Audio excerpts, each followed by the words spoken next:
Firman-Mu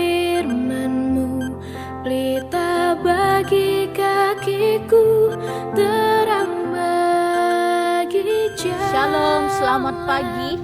Jumpa kembali dalam renungan harian GMI Ebenezer. Penderitaan dunia ini akan menimpa setiap orang yang tinggal di dunia ini. Dunia ini tempat kita berjuang.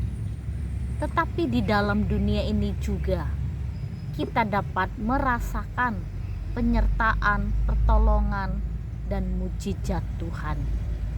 Oleh karena itu, tetap kuatkanlah dan teguhkanlah hatimu, karena Tuhanlah sumber kekuatan di tengah-tengah hidup kita.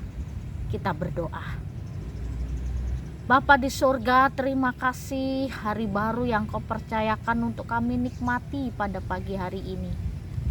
Kami menyadari Tuhan, hidup dalam dunia ini kami akan menghadapi banyak penderitaan, persoalan, dan pergumulan. Tapi kami juga percaya di balik penderitaan, pergumulan, persoalan, Tuhan selalu ada bagi kami. Oh Bapa yang baik, kuatkan kami untuk kami terus mampu bertahan dan tetap setia kepada Tuhan dalam situasi-situasi apapun yang sedang kami hadapi. Tuhan, hiburkanlah hati kami. Pagi ini kami akan mendengarkan firman-Mu. Tuhan menolong kami. Di dalam dan demi Yesus Kristus kami berdoa dan mengucap syukur. Amin. Pagi ini kita akan bersama-sama merenungkan satu tema firman Tuhan. Penganiayaan terhadap jemaat di Yerusalem. Bapak, Ibu, serta saudara-saudari, hidup di dalam dunia ini kita menghadapi satu tantangan, persoalan, pergumulan silih berganti. Karena memang hidup kita di dalam dunia ini seperti sebuah perjalanan. Dan kita tahu tujuan akhir dari perjalanan ini, yaitu adalah tempat yang sudah Tuhan sediakan bagi orang-orang yang tetap setia dan bagi orang-orang yang tetap percaya kepada Tuhan. Maka ia akan memperoleh penghiburan yang sejati. Lalu ketika kita hidup di dalam dunia ini, banyak pengalaman-pengalaman juga yang kita alami. Bagaimana Tuhan terus bekerja, membuka jalan setiap persoalan, dan Tuhan juga menyatakan kuasa dan mujizatnya di tengah-tengah hidup kita. Saya yakin dan percaya kita sebagai anak-anak Tuhan pasti punya satu pengalaman di mana Tuhan menolong kita. Di situasi yang sulit, terdesak, terjepit, tersudut, tidak ada satu orang pun yang dapat menolong, tapi Tuhan membuka jalan lewat orang lain.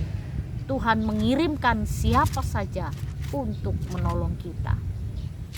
Nah, pada pagi ini kita mengingat kembali peristiwa penganiayaan yang terjadi di Yerusalem. Bapak, Ibu, serta saudara-saudari, sesudah hari Pentakosta, Petrus memberitakan firman Tuhan. Banyak orang percaya kepada Tuhan. Semakin hari Tuhan jumlahkan orang-orang yang percaya kepada Kristus, sehingga jumlah pengikut Kristus semakin hari semakin banyak. Lalu ada peristiwa pemilihan untuk 7 diaken, orang yang penuh roh.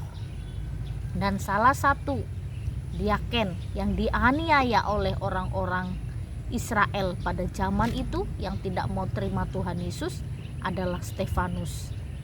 Stefanus mati martir, dan dialah darah pertama tercurah. Dan karena Stefanus mati martir, maka benih Injil tersebar di seluruh Asia. Bapak, Ibu, serta saudara-saudari, sesudah penganiayaan terjadi pada Stefanus, justru bukan tambah takut orang yang percaya kepada kepada Yesus Kristus. Mereka yang sudah percaya Kristus semakin mendapat kekuatan dan mereka semakin menyebar ke berbagai tempat. Di dalam Kisah Rasul 8 ayat 1b demikian bunyi firman Tuhan. Pada waktu itu mulailah penganiayaan yang hebat terhadap jemaat di Yerusalem. Mereka semua kecuali rasul-rasul tersebar ke seluruh daerah Yudea dan Samaria. Akibat penganiayaan terjadi di Yerusalem, mereka pergi ke berbagai tempat. Bahkan rasul-rasul tersebar ke seluruh daerah Yudea dan Samaria. Selain mereka melarikan diri dari penganiayaan, tetapi mereka juga tetap memberitakan Injil. Jadi akibat penganiayaan yang terjadi di Yerusalem, banyak rasul-rasul, orang-orang Kristen, orang-orang kudus, mereka keluar dari Yerusalem. Dan sesudah keluar dari Yerusalem, justru mereka memberitakan Injil ke berbagai tempat.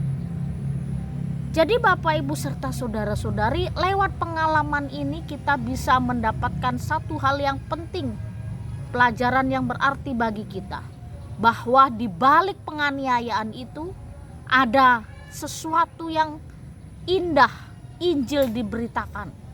Mungkin kalau tidak terjadi penganiayaan di Yerusalem, mungkin Injil tidak tersebar sampai ke Yudea dan Samaria.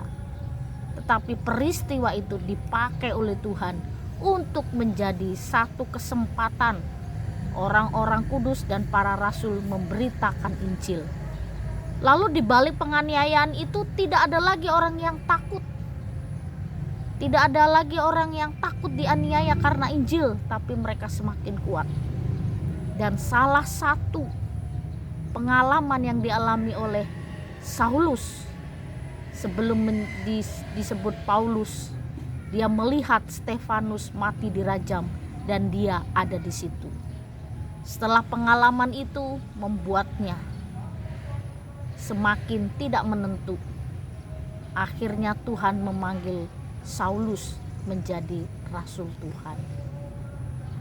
Bapak, Ibu, serta saudara-saudari, di balik pergumulan, kesulitan, penderitaan hidup yang kita alami, ada sesuatu yang indah. Ada sesuatu yang Tuhan izinkan kepada kita untuk kita mengalami penderitaan. Tapi di balik penderitaan itu ada sesuatu hal yang baru yang Tuhan singkapkan bagi kita. Jadi seringkali kita katakan di balik badai kehidupan ada pelangi yang indah. Itu betul. Jadi hidup ini kalau kita menghadapi penderitaan, persoalan, pergumulan sedang terjadi, jangan takut dan khawatir. Tapi serahkanlah segala kekhawatiran, ketakutan itu kepada Tuhan. Di dalam pergumulan kita, penderitaan yang kita hadapi, percayalah ada satu rencana Tuhan yang lebih baik. Sesuatu yang tidak kita pikirkan, tapi Tuhan menyediakan bagi kita. Pengalaman jemaat di Yerusalem, baru-baru mereka percaya kepada Kristus, iman mereka dihadapkan dengan penganiayaan. Dan penganiayaan itu antara mati dan hidup. Tapi mereka tetap setia kepada Tuhan. Mungkin saat ini juga kita sedang mengalami situasi yang sulit, kekacauan, keadaan yang serba tidak menentu. Tapi percayalah, di balik peristiwa ini semua, kita akan memperoleh satu hari yang lebih baik, satu masa yang lebih baik, dan satu tahun yang penuh dengan rahmat Tuhan. Oleh karena itu, mari kita kuatkan iman percaya kita dan terus memiliki pengharapan di dalam Tuhan. Kita berdoa. Terima kasih untuk firman-Mu pagi ini yang memberi kekuatan kepada kami. Kami bersyukur untuk setiap hal yang boleh terjadi atas hidup kami. Kami juga mohon pertolongan-Mu Tuhan untuk kami terus melihat karya-Mu bagi kami, untuk kami tetap memperoleh kekuatan. Terima kasih ya Tuhan, di dalam dan demi Yesus Kristus kami berdoa dan mengucap syukur. Amin. Selamat pagi, Tuhan Yesus memberkati. Ku menutup mata, ku tetap setia menanti janji